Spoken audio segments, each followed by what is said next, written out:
Hey everybody, welcome back to the channel. Today is July 4th, very big day in America. It is our birthday.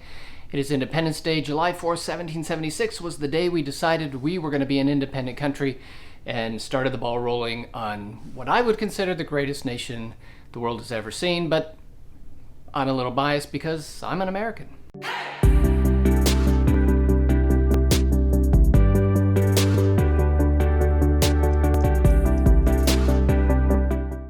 Now, as you know, if you watch my channel at all, I am a stock photographer, so today we're going to do some stock photography.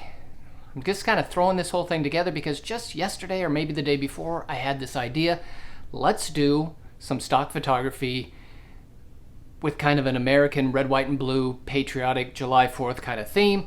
I was going to photograph a flag, and then I had this other idea. I'm going to do kind of a summery picnic, red, white, and blue theme. I've got some popsicles. Went to my favorite place when it comes to buying cheap props. I went to the dollar store, grabbed a bunch of things that I thought could make this shot exciting, interesting, visually pleasing. I'm going to do it in the studio. I'm going to make it look like the sun is shining because I want it to look like a picnic. So we're going to mimic all that lighting here in the studio because we're going to have some control. We'll talk a little bit about food photography because it's kind of a food shot. But let me get started setting the whole thing up, and we'll go from there.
Good morning, everybody. It is day 2, and to be completely honest with you, this shot just wasn't going anywhere yesterday. The composition of it, I wasn't feeling it. I had a vision and some things it just wasn't working. I had to go get a haircut, and that broke up the middle of my day. So what I ended up doing was just walking away from it, just pondering okay, what does it need? Where am I going wrong? What does it need? And between my wife and I, we kind of brainstormed, and I got up this morning. I've got to go to work here at 9 o'clock, but I got up about 6, came down here, started messing with everything and kind of redoing the whole composition, and just brainstorming, making this thing work. And my wife got up, I got her to help me, and in about a half an hour's time, we pulled this whole thing together, and I think I like it.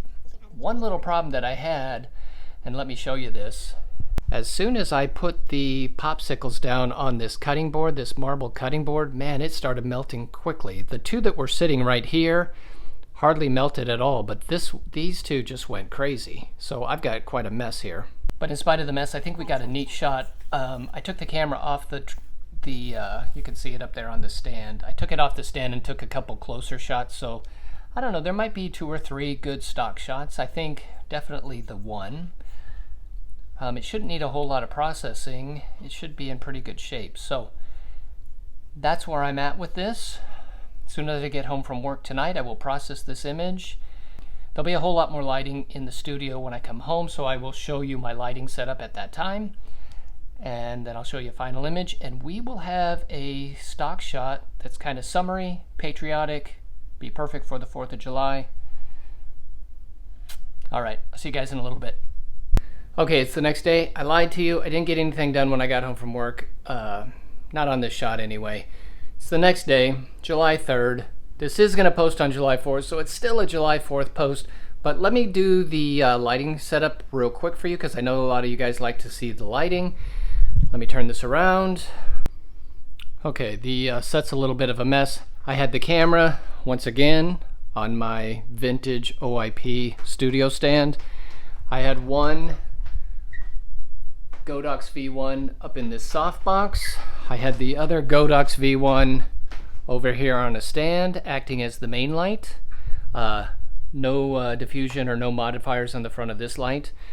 And then of course I had the set. Everything set up. I was looking down kind of at about this angle. I did have the glasses set up, which is one of my tricks, to have that main light shine through it and cast some kind of interesting shadows. You can see they're kind of doing it with the light coming through the window now. And then I had one fill card over here, bouncing a little bit of light back into the shadows and changing the ratio so that it wasn't super contrasty. And then of course the Godox X Pro trigger. And kind of simple and easy. As far as the Godox, why did I pick the speed lights? In all honesty, it was just lazy. I didn't want to drag out the whole studio lighting kit, and the V1s put out enough power. I believe I was at F11. So I wasn't even on full power with those speed lights, and they were putting out F11, which was plenty for what I was doing. Was simpler. The only drawback to them, they do have modeling lights, but the modeling light is very dim, so I was having to shoot in the studio when there was some ambient light so I could see what I was doing.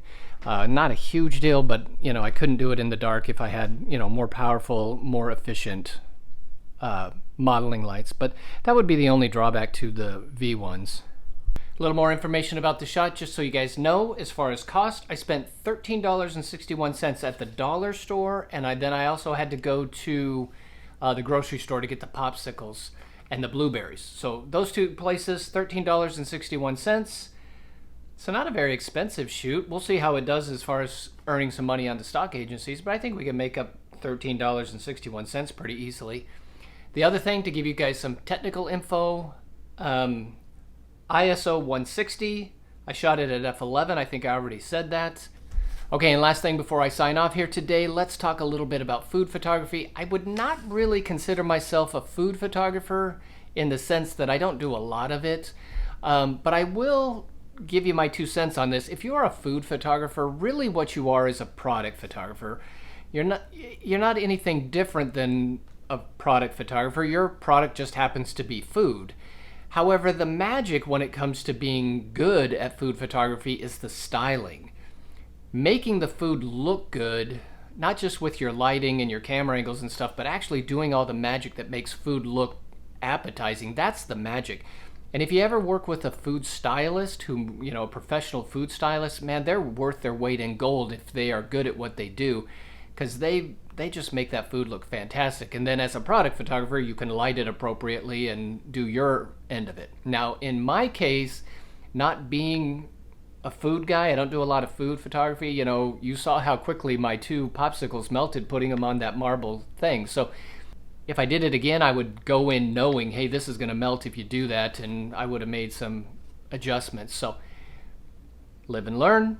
I think it kind of worked with what I did here. The melting didn't bother me too much. Leave me a comment if you think it ruined the shot, and I should have known better, but whatever. I don't do a lot of food. I think it turned out pretty cool. Let me know.